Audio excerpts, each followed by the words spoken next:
Bonjour à tous, on continue donc les corrections des exercices sur les graphes. Donc là on est sur la deuxième série, on est encore quand même encore au début avec pas mal de vocabulaire, etc. Et donc justement vous aviez 3, 5, 7, 8, 9 il me semble. Ça fait une grosse série mais vous avez dû voir que chaque exercice n'est pas très très long. Et permet justement de revoir, de travailler un petit peu toutes les bases de ce nouveau domaine, qui est le domaine des graphes, avant de passer justement à la partie où on va voir le lien qu'il peut y avoir avec les matrices, puisque ça reste quand même dans le champ des matrices. Voilà.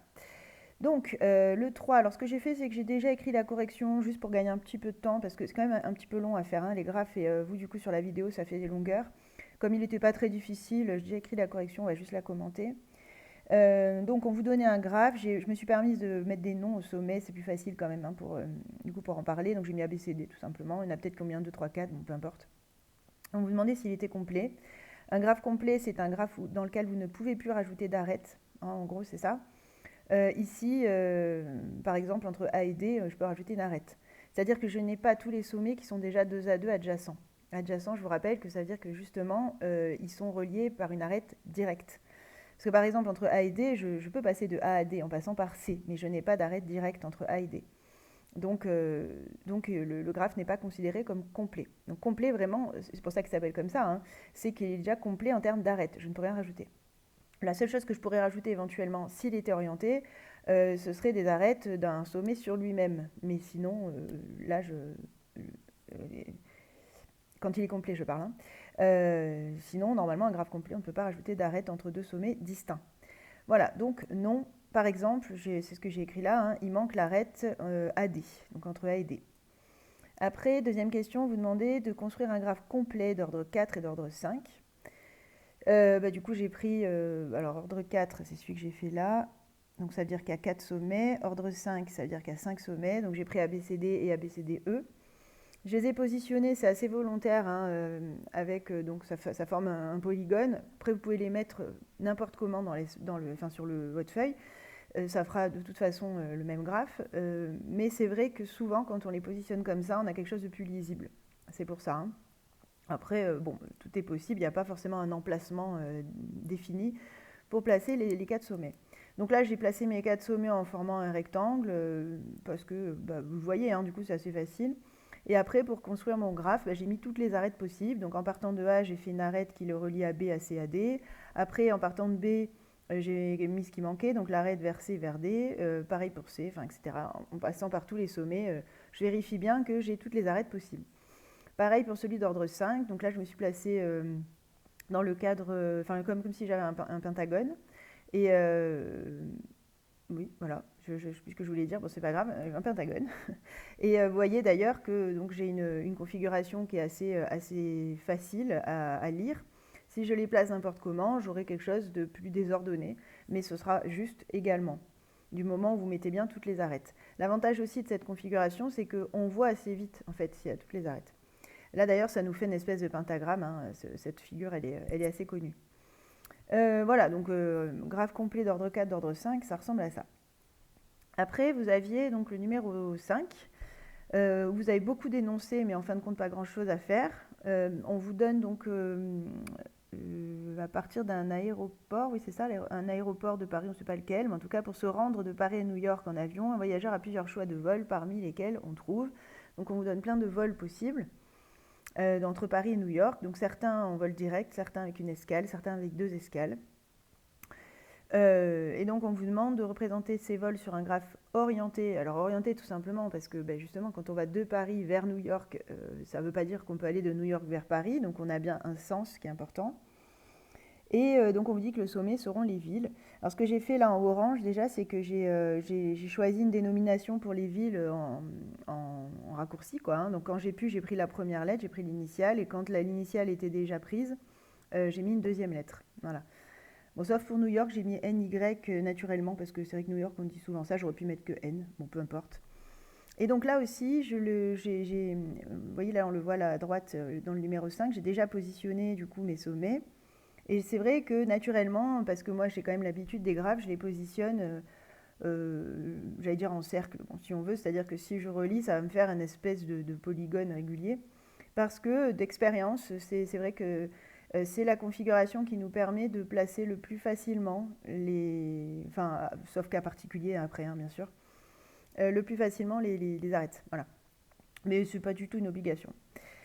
Alors, j'ai placé la première, le vol direct Paris-New York. Et je vais placer le reste avec vous. Après, on me dit Paris-Londres, Londres-New York.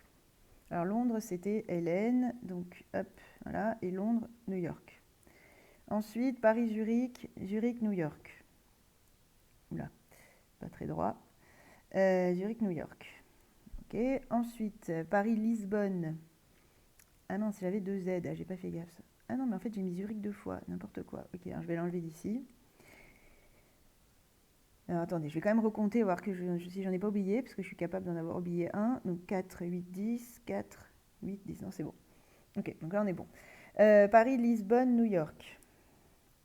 Lisbonne, c'est celui qui est là. New York.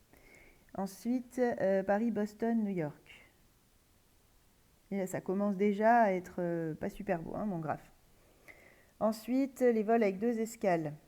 Alors là, j'ai Paris, Zurich, Toronto, New York. Alors Paris, Zurich, on l'avait déjà. Zurich, Toronto. Et Toronto, New York. Ensuite, Paris, Zurich, Zurich, Montréal. Montréal, là, c'était MT. Montréal, Ottawa et Ottawa, New York. Et enfin, ah oui, pardon, j'ai mélangé deux lignes. Bon, mais c'est pas grave, j'ai tout mis au final. Paris, Zurich, Zurich, Montréal, Montréal, New York, j'ai fait. Ah non, Montréal, New York, j'ai pas fait, pardon. Il y en a un direct en fait entre Montréal et New York. Ok, donc ensuite Montréal, Ottawa, Ottawa, New York. Et enfin Paris, Madrid. Donc c'est celui-là. Madrid, Londres. Ah, c'est pratique ça. Ça passe en plein milieu. Voilà, avec le bon sens. Et Londres, New York qui y est déjà. Voilà, donc voilà, et là on fait que Paris-New York et c'est un exercice, hein, c'est-à-dire qu'on n'a pas toutes les possibilités qu'on peut avoir dans la réalité. Donc bon, vous pouvez imaginer les graphes d'organisation, parce qu'en fait, là c'est une petite initiation, mais en réalité, dans l'organisation des gros aéroports, même des petits d'ailleurs, dans les organisations de livraison, enfin plein de choses comme ça, il y a des graphes derrière justement, qui sont des graphes d'organisation. Des graphes des fois pondérés, bon ça on n'en verra pas cette année, mais des fois il y a des choses écrites aussi sur les arêtes, par exemple les distances, etc., qui permettent après d'avoir des algorithmes là-dessus, donc qui permettent de discuter avec un ordinateur et de lui demander après d'optimiser certaines choses comme les temps de transport, comme le coût du transport, je sais pas moi, la quantité de kérosène qu'il va falloir, etc., etc. Donc voilà, à la base, il y a souvent des graphes et après, ils sont encore exploités. Sachez-le quoi. Bon, là, nous, on n'ira pas jusque-là. Ce serait intéressant d'ailleurs, mais bon. Là, on commence simplement à vous montrer un petit peu ce qu'il peut y avoir aussi en maths. C'est aussi pour ça, en maths experte, c'est aussi pour toucher un petit peu à d'autres domaines auxquels vous n'avez pas accès dans la maths, les maths spé, la spé. Donc là, voilà, ça vous ouvre un nouveau champ. Maintenant, c'est vrai qu'on ne va pas aller beaucoup en profondeur, mais quand je peux, je vous donne quelques petites indications pour vous donner une petite idée. Donc le 5, on est bon. Ensuite, vous aviez le 7, où là, alors c'est encore autre chose. On vous a dessiné une partie des régions, d'ailleurs non, ils sont toutes, les régions du Mali. Et on va s'intéresser au fait qu'elles aient une frontière en commun ou pas. Donc là, on vous demande de faire un graphe dont les sommets soient les régions et les arêtes, si deux sommets sont adjacents, ça veut dire qu'ils ont une frontière en commun. Donc voilà, les arêtes vont représenter ça. Donc là aussi, pareil, j'ai attribué une lettre ou éventuellement deux lettres à chacune des régions quand la lettre était déjà prise. Et donc ça me donne là aussi mon organisation de sommets. Là, je l'ai mise encore une fois comme un cercle. Et bien on y va. Alors, Tombouctou avec Kidal, il a une... Donc ce que je vais faire, c'est que je vais partir de Tombouctou, puis après au fur et à mesure, on va toutes les faire. Et à chaque fois, je lui attribue toutes les régions avec lesquelles il a une frontière. Donc il y a Gao aussi avec qui il a une frontière. Là, je ne mets pas de flèche, on est bien d'accord, hein, la frontière va dans les deux sens. Donc si c'est la frontière pour l'un, c'est la frontière pour l'autre. Donc aucun intérêt d'avoir un graphe orienté ici. Il a une frontière aussi avec Mopti, et c'est tout. Ensuite, Kidal, il a une frontière avec Tombouctou, c'est déjà fait, et avec Gao. Je dis île, c'est elle en fait, hein, ce sont des régions. Gao seulement avec Tombouctou, donc c'est fait. Mopti avec Tombouctou et avec Ségou. Ensuite, Ségou avec Mopti, avec Sikasso et avec Bamako, pardon. Ensuite, Sikasso avec aussi Bamako, Ségou, c'est déjà fait. Bamako avec, je ne sais pas comment ça se dit, Kayes ou Kayes, je ne sais pas. Et Ségou, c'est déjà fait. Voilà. Donc voilà le graphe qui correspond justement à la représentation des frontières qui peuvent exister entre les régions. Donc on vous demande est-ce qu'il est complet? Bon, clairement non, hein. Là il y en a beaucoup qu'on pourrait rajouter. D'ailleurs, ça serait assez difficile, je pense que dans un pays, toutes les régions aient des frontières avec toutes les autres quand même, hein, je vous laisse imaginer, mais ça serait assez compliqué sur une surface plane. Donc non, par exemple,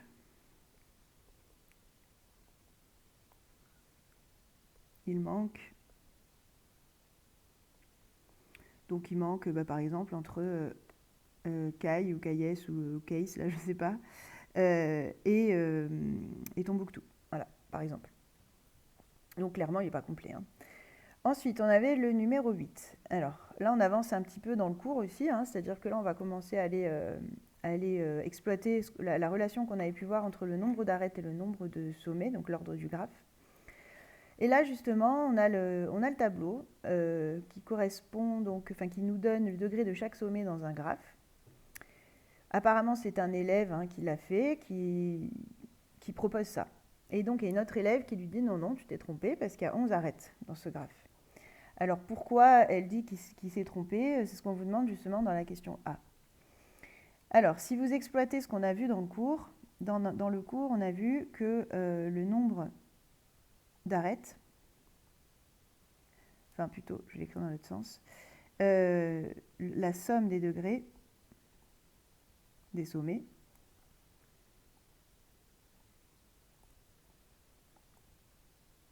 est égale à 2 fois le nombre d'arêtes.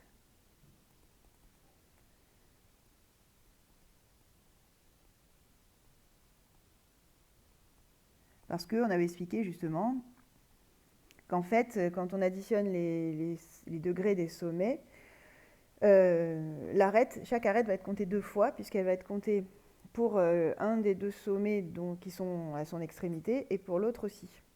Et donc au final, on se retrouve avec le double d'arêtes. Et donc du coup, si on applique cette formule, puisque c'est quand même une formule, au graphe là, que propose l'élève, on va faire la somme des degrés. Donc or, Ronan, on va le mettre plutôt or dans la proposition de Ronan.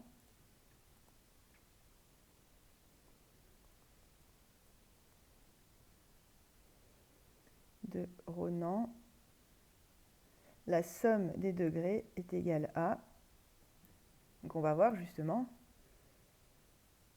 est égale à, alors, si on additionne, ça fait quoi? 2 plus 4 plus 5 plus 3 plus 4 plus 3.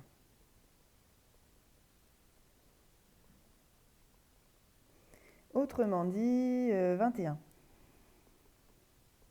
Voilà, et donc 21, est-ce que ça pourrait être 2 fois le nombre d'arêtes? Alors, non, pour 2 raisons. Déjà, si Claire a raison que le nombre d'arêtes c'est 11, on devrait avoir 2 fois 11, donc on devrait avoir 22.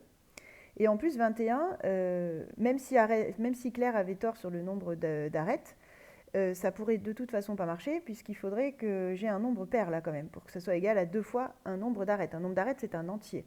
Donc pour que ça puisse être égal à 2 fois un nombre d'arêtes, il faut que la somme des degrés soit paire. Sinon, on a un souci quand même quelque part. Donc certainement que dans la proposition de Ronan, il y a une erreur.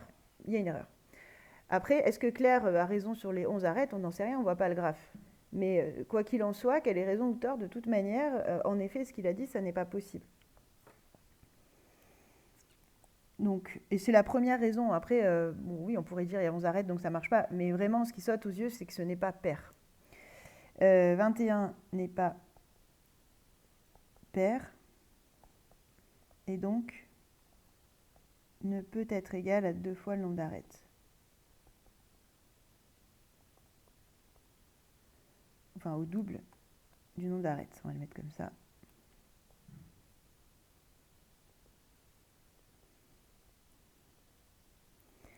du nombre d'arêtes.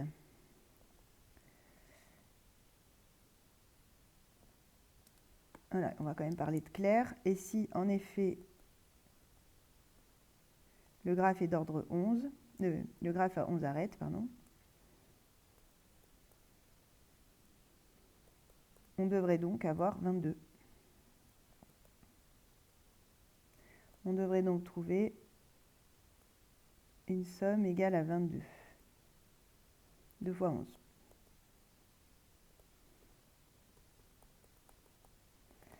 Voilà, donc en effet, il y a forcément un problème dans la proposition de Ronan. Et justement, il me semble qu'on vous demande de la corriger. Sachant que l'erreur de Ronan vient du sommet E, réalisez et complétez le tableau en corrigeant l'erreur. Bon, du coup, on suppose que ce que dit Claire est vrai, puisqu'on n'a pas d'autres informations. Alors, en admettant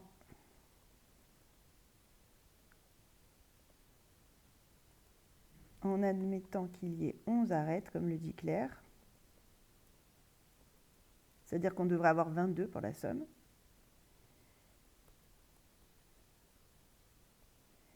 Il manque donc 1 à la somme. Il manque 1 à la somme. Et donc, si ça vient du sommet E, ça veut tout simplement dire que pour le sommet E, il a oublié une arête. Donc, si l'erreur vient du sommet E,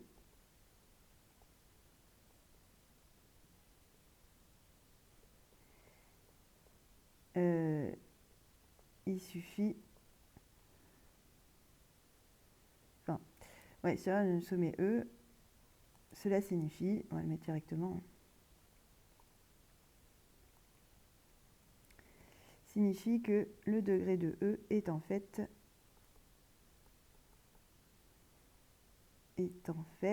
alors c'était combien au départ? C'était 4, donc c'est 5. Voilà. Ok, donc ça c'était le numéro 8, justement pour faire réfléchir sur cette formule-là.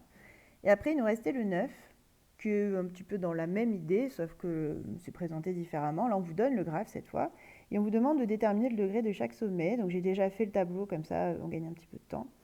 Et donc on est d'accord, j'espère, parce que je l'avais expliqué ça bien dans le cours, je pense. Le degré, c'est donc le nombre d'arêtes qui partent du sommet.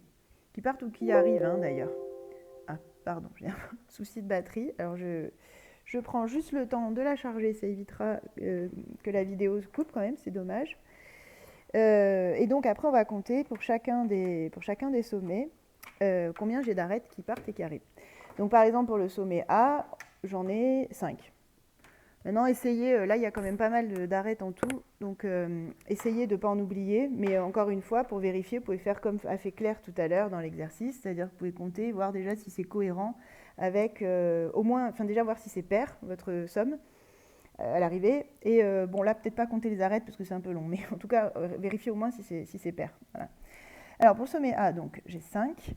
Ensuite, pour le sommet B, j'en ai 4. Pour le sommet C, j'en ai 5. Pour le sommet D, j'en ai 3.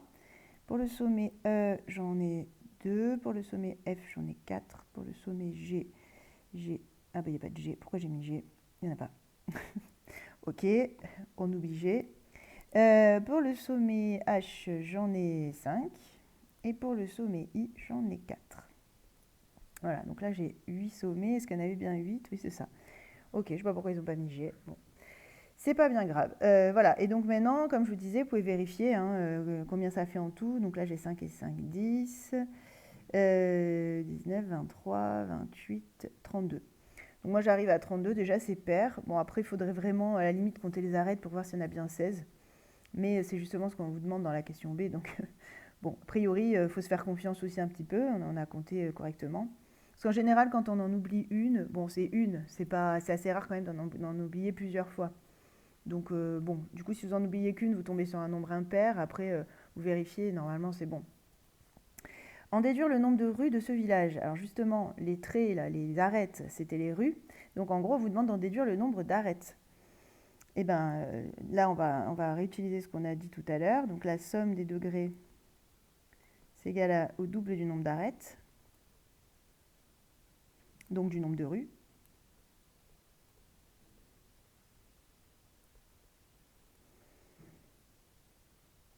Donc, la somme des degrés ici, c'est 32, qui est égale à 2 fois le nombre de rues. Donc, le nombre de rues, c'est 16.